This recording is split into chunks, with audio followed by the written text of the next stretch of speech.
total nandito na kami sa ilog. Pupuntahan namin yung talon. Yung talon din eh. Papasama tayo kay Kuya ka best friend. Yan, hindi na po natin papalampasin na rin pagkakataong ari. Doon nini, andaan doon.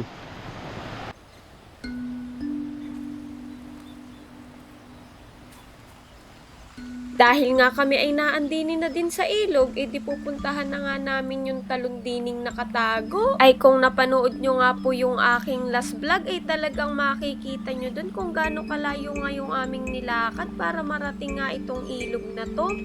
Tapos bago nga makapunta sa falls na ating pupuntahan, ay talagang kailangan mo nga tumawid din sa ilog na ari. Pero hindi naman po nakakatakot itong ilog, gawa ng pong ito'y mababaw lang, tsaka kayang-kayang tawidin.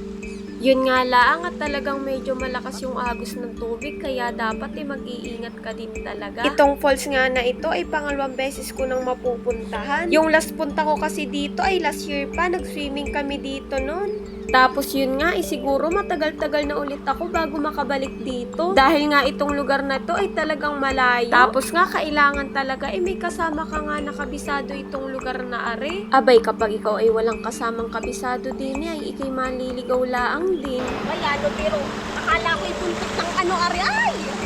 Palayga na rin. Awan ko kung ano are, basta are. Ugat yan nini.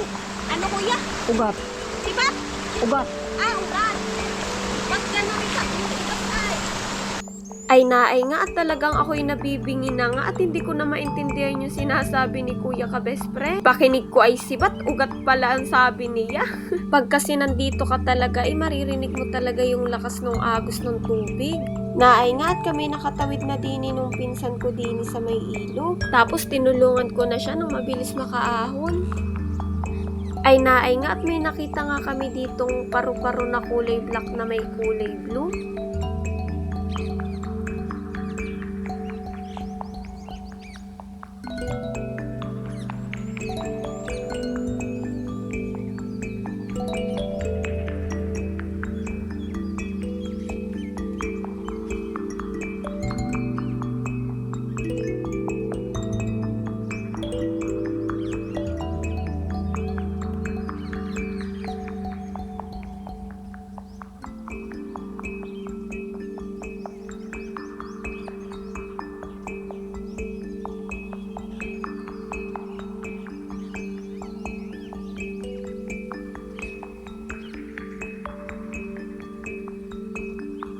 Ay naay nga at kailangan mo nga umakyat dito ng kaunti. Tapos yung mga dadaanan mo nga dito ay mga bato-bato. Kailangan din talaga ay sobrang pag-iingat ang gagawin. Gawa ng yung mga bato ay talagang may lumot na nga yung iba.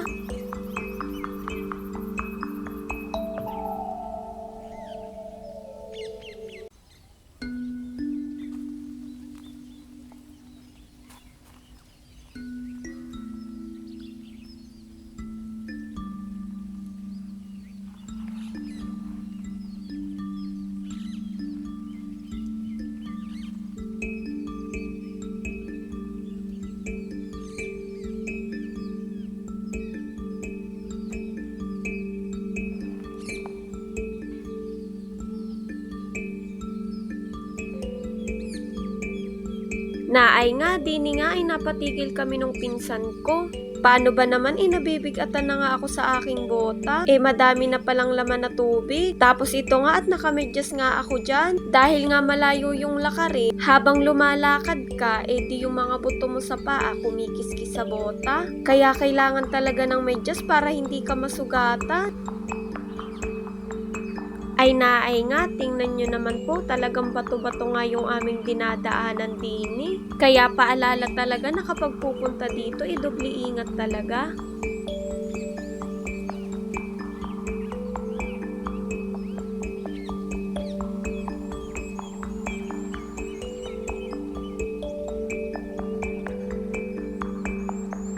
Ay naay nga po at nandito na nga po tayo sa falls. Hindi po siya malaki at talagang mini version nga lang po ng waterfalls.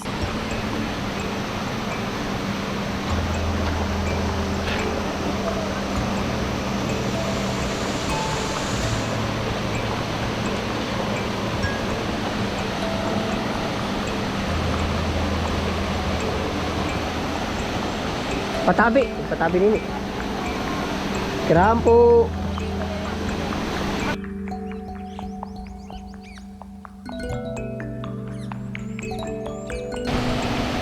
Yan. Bali, ito po yung talon. Yung talon. Syempre, di na natin pinalampas to dahil nga, nandito na din naman tayo. Tsaka nandito na din si Kuya ka best friend. Eh, di sinamahan na niya po ako.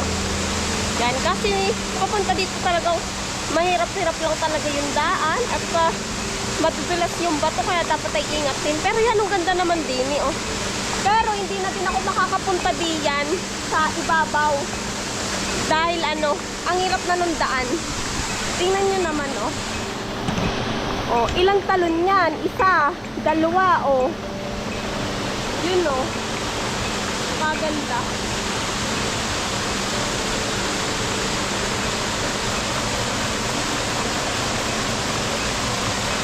Maganda.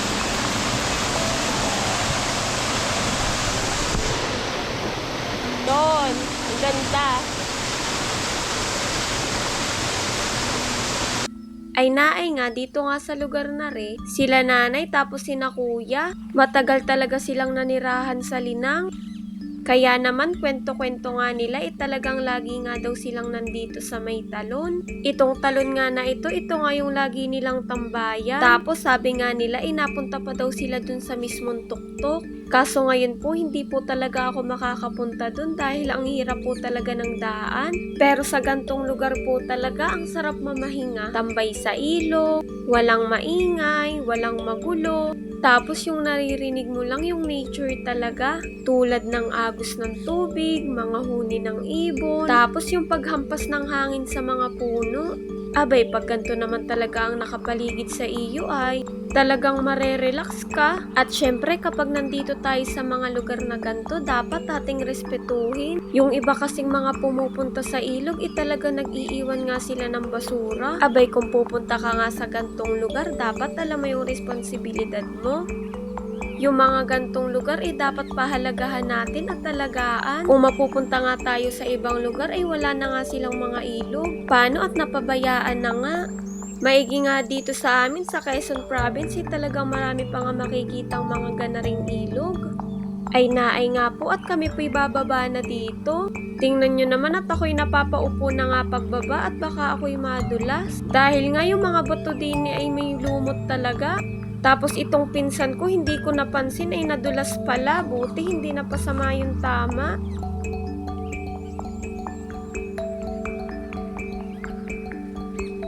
Tapos ari nga at nagyapak na nga lang si Cyrus para naman ramdam niya yung texture at ramdam niya kung madudulas ba siya o hindi.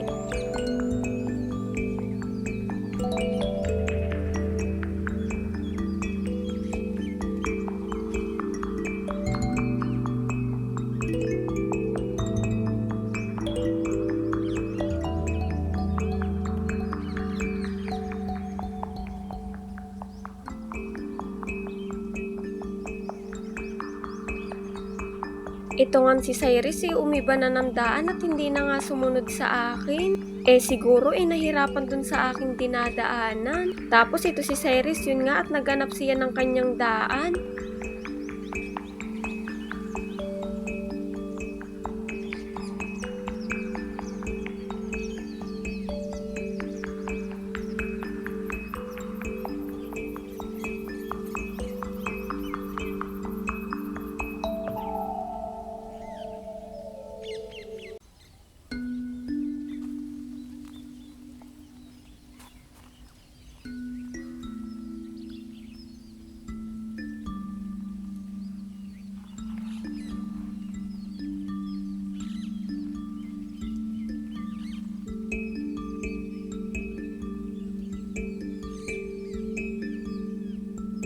Ay naay nga at nalampasan na nga natin yung mga malalaking bato-bato. Tapos ito nga kami ni Cyrus at kaunti na lang at tatawid na uli kami din sa ilog.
Ay naay nga po, tayo po'y paahon naman. Tapos ang pupuntahan naman po natin ay yung bukal. Malapit lang din po dito yung bukal kung saan po naiinom po yung tubig. Tapos bali po sa kabila po yung baba nun. Tapos pagbaba mo, nandun na po yung bukal. Parang ako'y nauuhaw ah. Ay naay po at dito nga lang din po sa kalapit yung pong bukal. Tapos dito lang po yung baba. Anong papunta po sa bukal?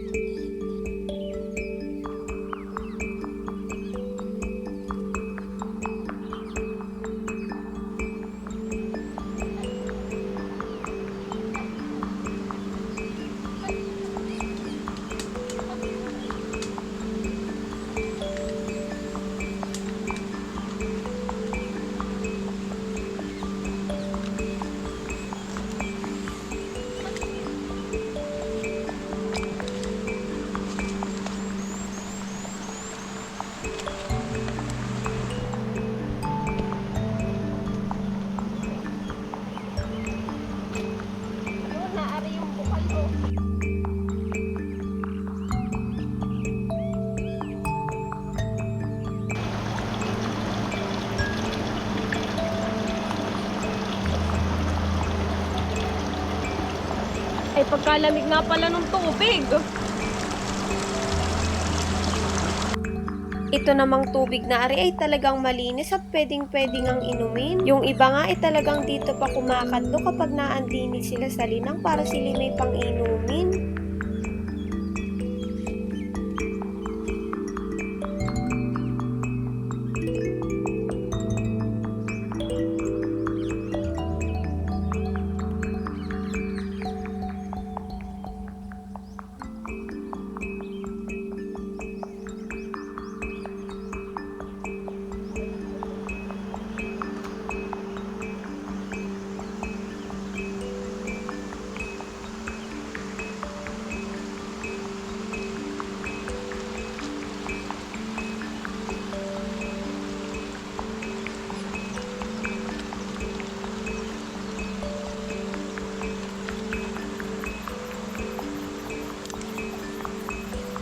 Ay naay po at tayo po ay pauwi na nga. At dini nga po, naalala ko yung akin tungkod ay hindi ko daladala, yun pala nalimutan ko. Kaya naman bumalik ako para kuhanin.